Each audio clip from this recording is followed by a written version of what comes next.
So these modern Orthodox rabbis recently came out with a statement of principles concerning homosexuals within the Orthodox Jewish community.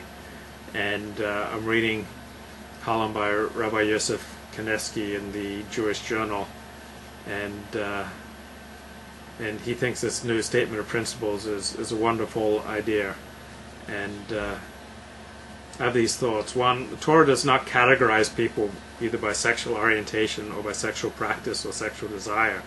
So the Torah literature, the Jewish tradition, does not divide between homosexuals and heterosexuals. It does not divide between people who like to have sex with teenagers and those who like to have sex with people their own age. It does not divide between people who like vanilla sex and those who like raunchy sex. It does not divide between people who like sex through a particular entrance and those who prefer another opening. So the Torah just says that man-on-man sex, anal sex, is forbidden, but it does not classify those who have this type of sex as homosexuals.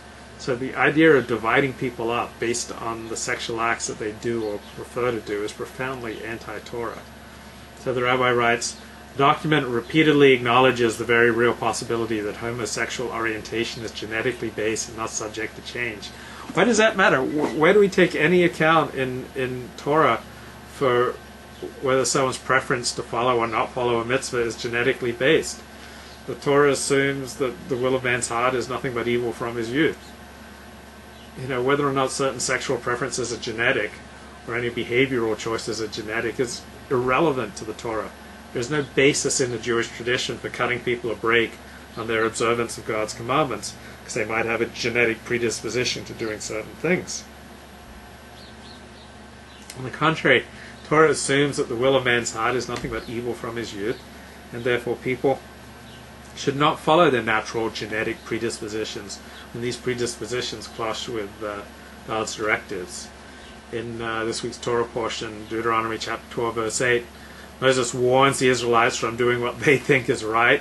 Deuteronomy chapter 13, verse 9 instructs the Israelites not to be compassionate when their compassionate feelings lead them to act contrary to God's commandments.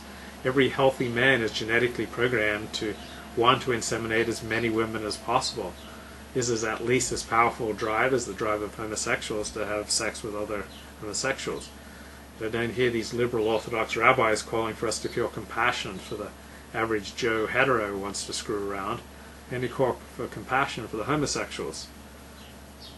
Like every healthy man is genetically programmed, most of them anyway, to want to bang 15-year-old girls 100 times more than his own spouse.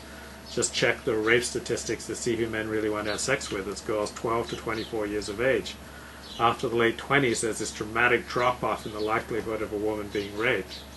Should we therefore have compassion for those men who commit statutory rape? Now, the rabbi also writes, the true deep cause of orthodoxy is decades-long unintelligible stammering about homosexuality. It's a conundrum presented by the possibility that God is responsible both for homosexual orientation and for prohibiting homosexual behavior. I find this sentence so obnoxious.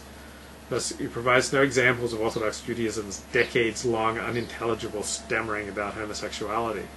Judaism has nothing to say about homosexuality as a predisposition because Torah literature does not recognize any such way to divide people up by the sexual acts they perform or want to perform.